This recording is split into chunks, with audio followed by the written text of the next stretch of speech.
शैतान की कोई खैर नहीं आज। वो यीशु के पांव के नीचे था, वो तुम्हारी भी जूती के नीचे होगा। उसने कहा परमेश्वर तुम्हारे पांव के नीचे से शैतान को जल्दी से कुचलवा देगा। यही प्रोफेसी मैं आप लोगों के लिए करता हूं।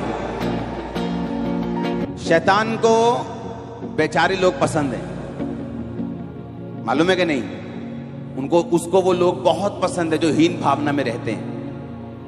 शैतान को वो लोग बहुत पसंद हैं जो अपने आप को कम समझते हैं। उसको वो लोग पसंद है जो हर वक्त डरे रहते हैं। उसको वो लोग पसंद हैं जो उनको लगता है कि हम विक्टिम हैं, हमारी जिंदगी में अटैक हो रहे, क्योंकि उन लोगों को वो जल्दी से उन पर कब्जा कर सकता है।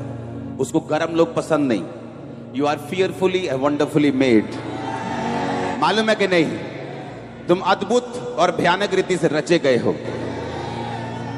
सब कुछ कितना सुंदर बनाया। पहाड़ देखा कितना सुंदर है, शब्द से बना है। तुम हाथों से बनाए गए। मालूम है? चंद्रमा देखा है, सूर्य देखा है। सूर्य इतना छोटा है, बाकी इतने बड़े बड़े सितारे और सूर्य हैं, शब्द से बने हैं। तुम हाथों से बनाए गए। इमेजिन करो, इमेजिन करो। उसने कहा you are fearfully and wonderfully made. जब परमेश्वर ने आपको बनाया ना, जब परमेश्वर ऐसे आदम को बना रहा था, तो परमेश्वर और आदम का कद सेम था। उसने कहा मैं तुम्हें अपने समान बनाता हूं, बिल्कुल मेरे जैसा दिखने वाला। तुम्हारी शक्ल परमेश्वर से मिलती है, मालूम? और ऊपर कोई रंग नहीं है, आत्मा का कोई कलर नहीं है, कोई ब्राउन नहीं, ब्लैक नहीं, व्हाइट नहीं, सांवला नहीं। ऊपर कलर है ही नहीं, सेम कलर है। स्पिरिट का कोई कलर नहीं। आप फियरफुली और वंडरफुली बनाए गए हैं। जिस दिन आपको ये बात समझ आती है, आप अपनी वैल्यू समझ लेते हैं। ना तो अपने आप को ओवर एस्टिमेट करो और ना तो अंडर एस्टिमेट। किसी ने घर बेचना हो तो अगर ओवर एस्टिमेट करता है, ना जी यही तो 70 लाख का बेचना, और घर कितने का है? 30 का, तो भी नहीं बिकेगा, आप नुकसान में रहोगे। अगर 20 का बता के बेच दोगे तो भी नुकसान में रहोगे कि घर की वैल्यू 30 लाख है। अपने आप को पौलुस कहता है ना तो ओवर समझो ना तो नीचे समझो। जैसा परमेश्वर ने तुम्हें बनाया तुम वैसा अपने आप को समझो। आमीन।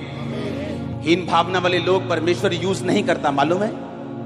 जिनको यकीन नहीं अपने आप के ऊपर, जो ये बोलते काश मैं उस परिवार में जन्मा होता, काश मैं ऑस्ट्रेलिया में जन्मा होता, काश मैं भी यूके जन्म लिया होता, काश मैं भी अमेरिका जन्मा होता, काश मेरी भी नाक सीधी होती, काश मेरी भी आंखें मोटी होती, काश मैं भी लंबा होता, काश मैं भी काला होता, काश मैं भी गोरा होता। ये बात बोलना परमेश्वर के सामने उसको गाली निकालने के बराबर है। उसने आपको बनाया है। हर व्यक्ति को अगर वो एक जैसा बना देता तो सारी दुनिया बोरिंग हो जाती। अगर एक जैसा स्वभाव सबका होता तो रॉबर्ट्स में और हम में फिर क्या फर्क होता? हालेलुया। अगर सारे लोग बॉस बन जाएं, सारे बॉस बन जाएं, तो काम कौन करेगा?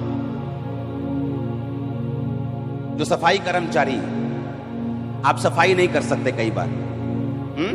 मैं भी बाथरूम धोने के लिए जाता हूं, ओके? जब चर्च के बाथरूम धोता हूं मैं, ओके?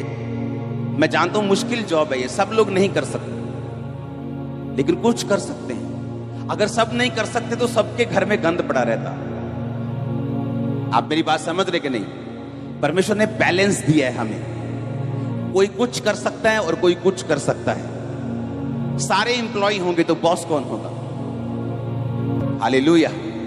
सबकी सोच अगर एक जैसी होगी तो अलग अलग काम कैसे होंगे? परमेश्वर ने कहा मैंने तुम्हें फियरफुली और वंडरफुली बनाया है। और जिस दिन मुझे यह समझ आया था और हीन भावना मेरी जिंदगी से निकली थी, उस दिन के बाद से परमेश्वर ने यूज करना मुझे शुरू किया। पहले मैं क्रिश्चियन था, सामर्थी था, सामर्थ भी उतरती थी, पवित्र आत्मा से भरा हुआ भी था, लेकिन यूज नहीं हो पा रहा था क्योंकि हीन भावना मेरे अंदर थी। हालेलुया। उसने आपको जहां भी भेजा है, जहां भी बनाया है, उसका एक मकसद है। परमेश्वर चाहता है वहां से उठें, वहां से परमेश्वर की योजना को समझें, उस जगह से उठकर परमेश्वर के प्लान को समझकर उसके सामने अपने आप को समर्पित करके परमेश्वर के रास्तों को चुनकर उसके सामने प्रार्थना करके लाइफ को डिसिप्लिन से जी के, जो परमेश्वर के हार्ट में है, आपके फोटो जैसा वो आपको बनते हुए देखना चाहता वैसा बन सके। आमीन। और हर व्यक्ति ऐसा नहीं कर सकता।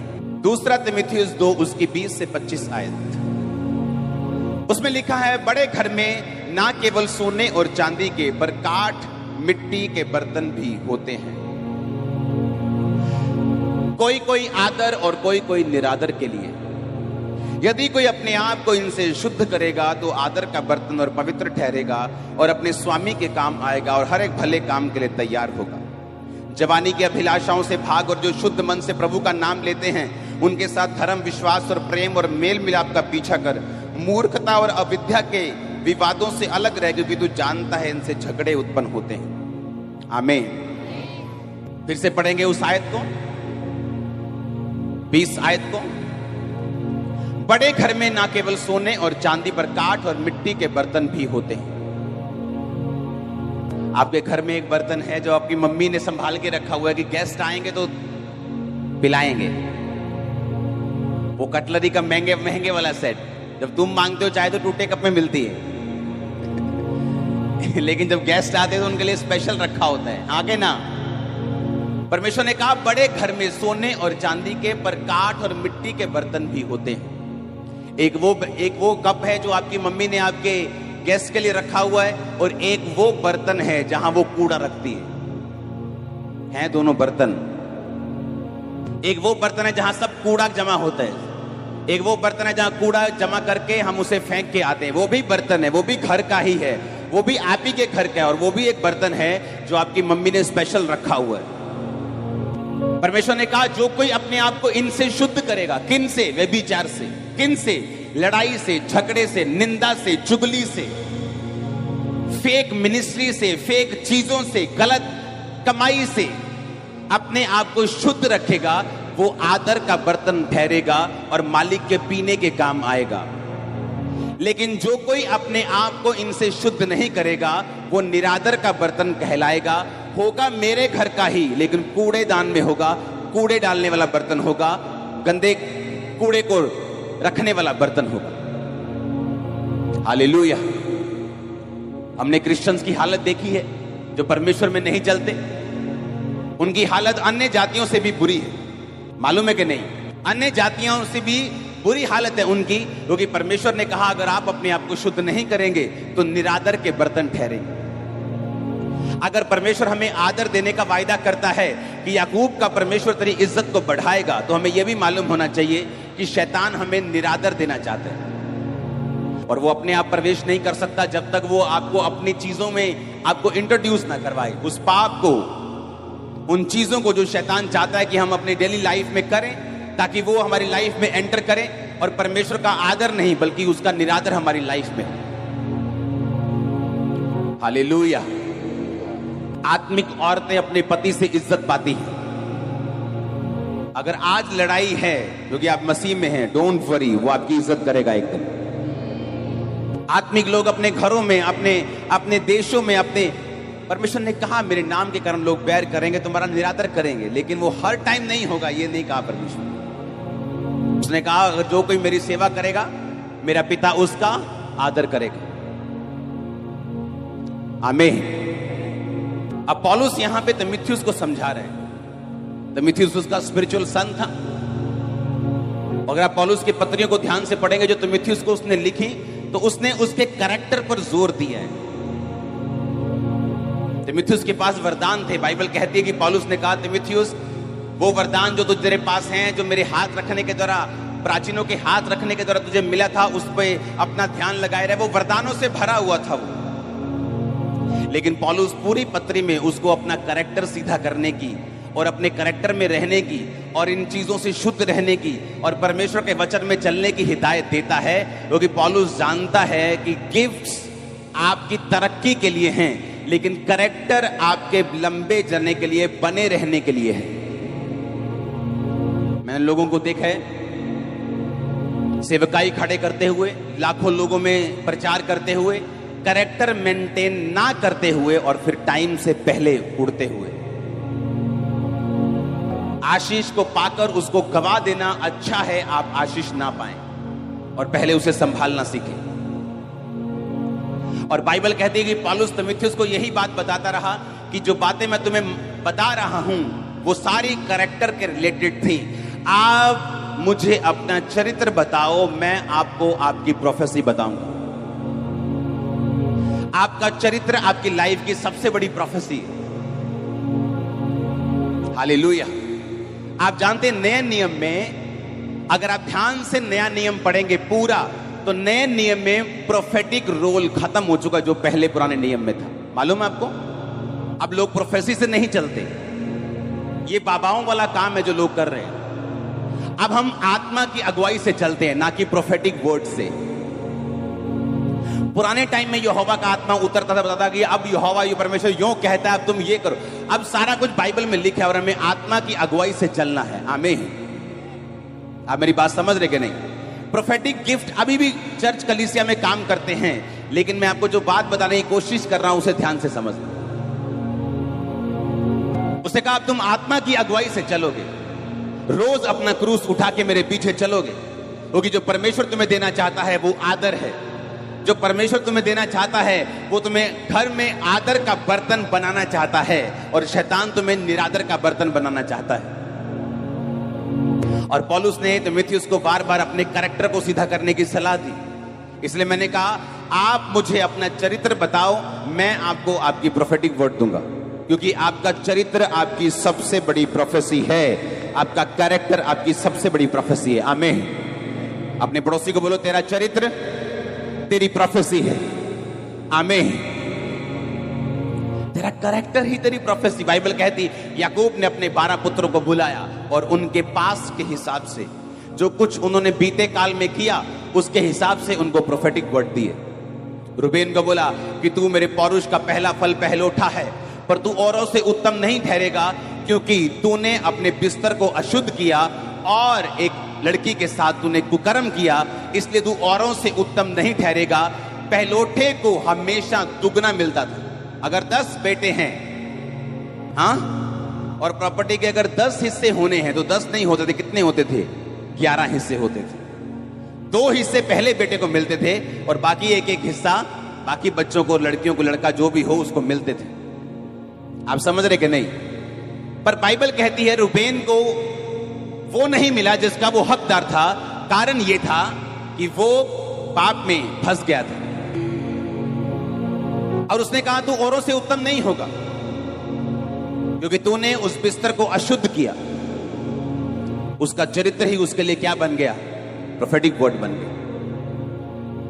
उसने यहूदा को प्रोफेटिक वर्ड दिया, उसने यूसुफ, उसके बच्चों के लिए, सब लोगों के लिए प्रोफेटिक वर्ड उनके पास के हिसाब से दिया। दूसरा तीमुथियुस 2 उसकी 4 और 5 आयत। जब कोई योद्धा लड़ाई पर जाता है इसलिए कि अपने भर्ती करने वाले को प्रसन्न करे, अपने आप को संसार के कामों में नहीं फंसाता। फिर अखाड़े में लड़ने वाला यदि विधि के अनुसार ना लड़े तो मुकुट नहीं पाता। दूसरा तीमुथियुस 4 उसकी 7 आयत। मैं अच्छी कुश्ती लड़ चुका हूं, मैंने अपनी दौड़ पूरी कर ली है, मैंने विश्वास की रखवाली की है। पौलुस कह रहा है कि जब कोई योद्धा लड़ाई पर जाता है तो अपने भर्ती करने वाले को प्रसन्न करे, इसलिए अपने आप को संसार के कामों में नहीं फंसाता। फिर अखाड़े में लड़ने वाला यदि विधि के अनुसार ना लड़े तो मुकुट नहीं पाता। आमीन। आपने फाइट देखी है कभी? UFC में, WWE में, हाँ देखी है फाइट ना? रूल होते हैं उनमें भी। चाहे तुम हार रहे हो, चाहे तुम्हारे मुंह पे मुक्का पड़ा हो, चाहे तुम दर्द से करा रहे हो, लेकिन फिर भी तुम रूल तोड़कर फाइट नहीं जीत सकते। मालूम है कि नहीं? उसने कहा अखाड़े में लड़ने वाला यदि विधि के अनुसार ना लड़े तो मुकुट नहीं पाता। और परमेश्वर ने कहा तुम भी किस में हो? एक लड़ाई में हो। आमीन। तुम किस में हो? एक, तुम तो लड़ाई में हो। अगर उसने कहा तुम लड़ाई में हो तो लड़ाई में लड़ने वाला अगर नियम के अनुसार ना लड़े तो मुकुट नहीं पाता। बाइबल बताती है आपकी जो परीक्षाएं हैं एक्चुअल में वो आपकी उपजाऊ मिट्टी है जहां पर आप ग्रो करेंगे। आप समझ रहे बात को? आपकी परीक्षा जो है, मुश्किल परीक्षा, आपकी लाइफ लगी हुई है उसके पीछे।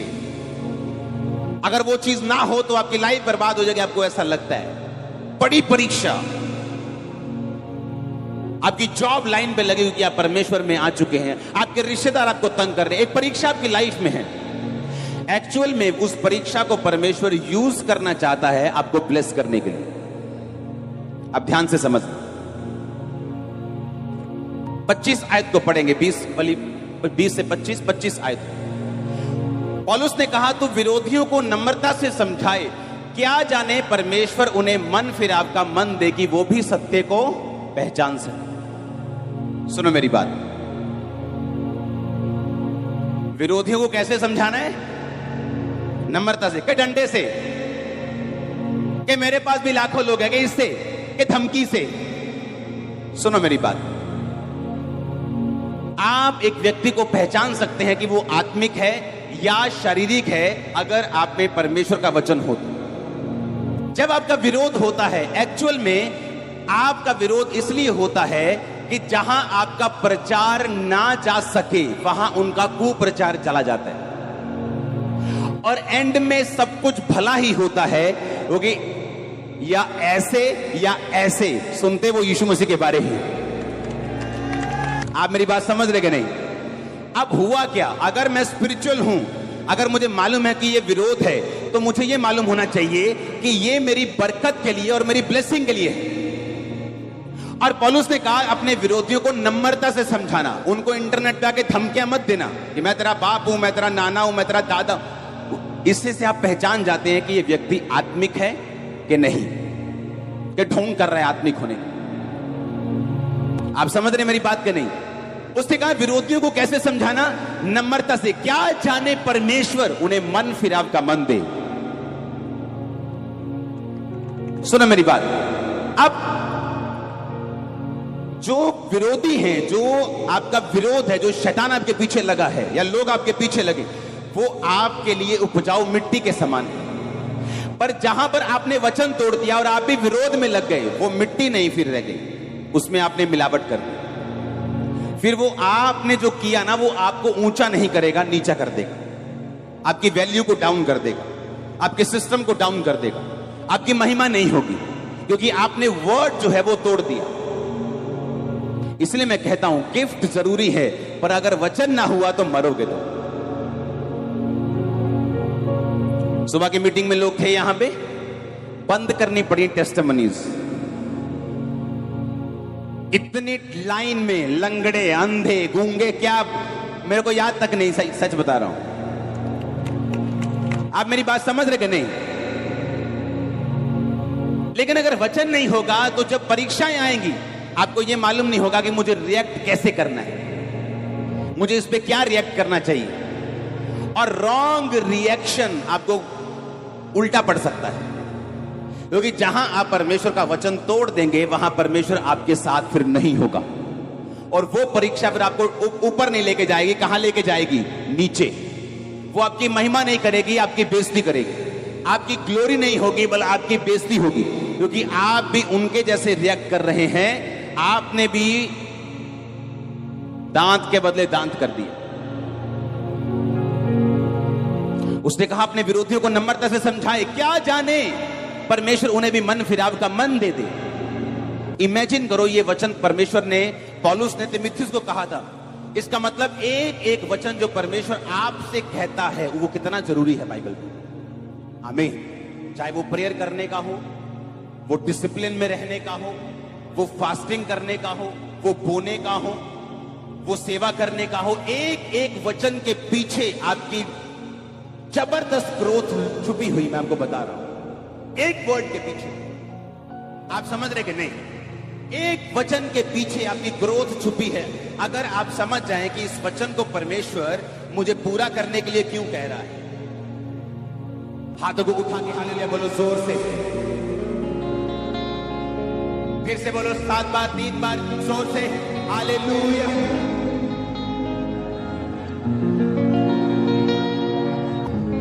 आमीन। अपने पड़ोसी को बोलो, अखाड़े में लड़ने वाला नियम के अनुसार अगर ना लड़े तो मुकुट नहीं पाता। आमीन। हमारे युद्ध में भी हमारे लिए एक नियम ठहराए गए हैं। ये नियम है विरोधियों के लिए। आपने इसे तोड़ दिया, आप लड़े भी, अखाड़े में गए भी तो भी हार गए, क्योंकि आपने विधि के अनुसार नहीं लड़ा। अपने पड़ोसी को बोलो तेरा युद्ध आत्मिक है, तेरा युद्ध इंसानों से नहीं, किसी धर्म से नहीं, किसी समाज से नहीं, तेरा युद्ध शैतान के साथ है, आत्मिक शक्तियों के साथ है। अपने सिर पे हाथ रख लो, आज फायर कैच करो लड़ने के लिए और जीतने के लिए। फायर कैच करो अपने परिवार के लिए, फायर कैच करो फाइनेंस में बढ़ने के लिए, फायर कैच करो परीक्षाओं से बाहर आने के लिए, फायर कैच करो यीशु मसीह के नाम में बड़े काम करने के लिए, फायर कैच करो शर्मिंदगी को हटाने के लिए। आमीन हो, चाहिए बरकत तुम्हारी ये चर्च। Hallelujah, hallelujah. यही परमेश्वर चाहता है। उसने आपको वर्ड दिया, उसने आपको अखाड़ा दिया लड़ने के लिए और जीतने के लिए। जब अखाड़े में कोई जीतता है तो फिर क्या होता है? क्या होता है? बेल्ट आती है कि नहीं? हाँ, वो शील्ड आती है, किसी प्रोग्राम में बेल्ट आती है, किसी प्रोग्राम में हाँ तमगा आता है, मेडल आता है, किसी में कुछ आता है। वो मेडल के लिए तैयार हो जाओ। बहुत से लोग लड़ते हैं पर मेडल नहीं पाते, क्योंकि अखाड़े में लड़ने वाला, फिर से वचन पढ़ो, अखाड़े में लड़ने वाला अगर विधि के अनुसार ना लड़े तो मुकुट नहीं पाता। लड़ना है पर विधि के साथ, नियम के साथ। युद्ध है हमारा, हम जानते हैं, लेकिन इंसान से नहीं। युद्ध है हमारा, हम जानते हैं, पर विरोधियों से नहीं। उसके पीछे कुछ आत्माएं हैं, उनसे। आमीन। और जब हम वचन को पूरा करने में कामयाब रहते हैं तो आशीषें परमानेंटली पाने में भी कामयाब रहते हैं। आमीन। आप रेत के समान हैं। किसके समान है? अब्राहम को परमेश्वर ने कहा था मैं तेरे वंश को रेत के समान कर दूंगा। हमको रेत बोला परमेश्वर ने। रेत क्या करती है? बर्तन साफ करती है, लेकिन खुद गंदी नहीं होती। हमको साफ करना है, खुद गंदे नहीं होना। आमीन। हमने नशे वालों को, हमने शराबियों को, हमने व्यभिचारियों को संगति नहीं करनी उनकी, उनको वचन देना है, उनको साफ करना है। ओ यार आई तू पेप्सी पी ली यार, मेरे ना बैजा आज तू मैनू ना यीशु मसीह दी गल्लां दस्या कर रोज, ठीक है? मैं पैग ला लूं करूंगा, तू पेप्सी पी लिया करी। 7 दिन के बाद तुम पैग लगाओगे और वह पेप्सी पी रहा हो। यीशु मसीह ने कहा तुम शैतान के पास मत जाना, लेकिन अगर वो तुम्हारे पास आया मैं तुम्हें बचा लूंगा। हाँ, तो सीना रोज आया करो मैंने वचन देना। 7 दिन तो तुम वचन दोगे, पर 8वें दिन वचन नहीं दोगे। हालेलुया। तुम फंस जाओगे। परमेश्वर ने कहा तुम शैतान के पास मत जाओ, लेकिन अगर वो तुम्हारे पास तुम्हारी परीक्षा के लिए आए मैं तुम्हें सेव कर लूंगा। हमें संगति नहीं करनी लोगों की, पर उन्हें वचन देना है। उतना समय बिताना है जितना हमारे लिए अच्छा है और उनके लिए भी अच्छा है। उतना ही समय बिताना है जिससे वो सुधर सके और हम बिगड़ ना सकें। अपने आप को मजबूत मत समझो इस विषय में। बाइबल कहती है व्यभिचार से भागो। उसने ये नहीं कहा तुम बड़े स्ट्रांग हो, ऐसे खड़े रहना सामने, क्या चक्कर है बताओ तू। उसने कहा अगर तुम्हें यहां लगता है कि व्यभिचार है, वहां से निकल लो, पतली गली से साइड पे निकल जाओ। उसका सामना मत करो, समझाने की कोशिश मत करो। उसको काउंसलिंग की जरूरत नहीं है तुम्हारी। वो रूप ना भी बचेगी ना, तुम कोई चिंता मत करो, कोई और बचा लेगा उसको।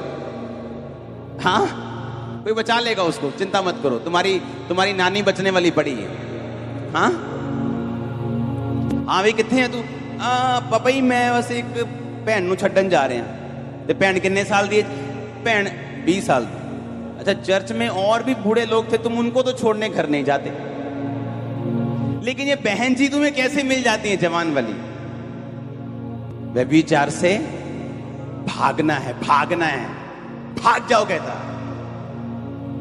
यूसुफ के जैसा स्ट्रांग आदमी नहीं था, पर लिखा बाइबल कहती जब उसको औरत ने पकड़ा, पोतीफर की पत्नी ने, तो वहां से वो भाग गया। अगर आपको अपनी डेस्टिनी बचानी है,